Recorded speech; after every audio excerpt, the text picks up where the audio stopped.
आज विषय पटल्यावर होता, काय सांगा? आजच्या महासभेच्या पटलावर धुळे महानगरपालिकेतील मालकीचे बरेचसे व्यापारी संकुलांचं भाडे ठरवणे आणि मुदतवाढ देण्याबाबतचा विषय आलेला होता.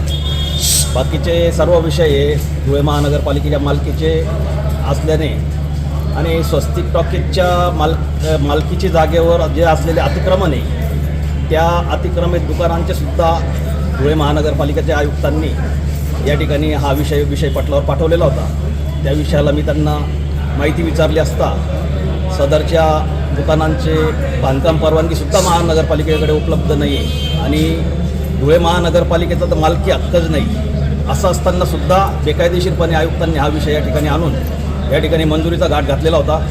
परंतु मी या ठिकाणी त्याच्यावर आक्षेप घेऊन आयुक्तांना लवकरच पत्र देणार आहे आणि नगरविकास विभागाला सुद्धा या संदर्भातली तक्रार मी लवकरच दाखल करून सदरचा विषय हे करणार. हो, नगरविकास कुठला आपल्या धुळ्याचं का मंत्रालयाचं? कुठल्या? नगरविकास मंत्रालय तिथे आपण दावा घेणार असं? त्या ठिकाणी तक्रार करेल, मुख्यमंत्र्यांकडे तक्रार करेल की जी जागा महानगरपालिकेचीच नाही, यांना अधिकारच नाही वसुलीचा, त्या ठिकाणी ते भाडे लागू कसे करू शकतात, यांना सुद्धा हे भाडे लागू करून कायम करतील.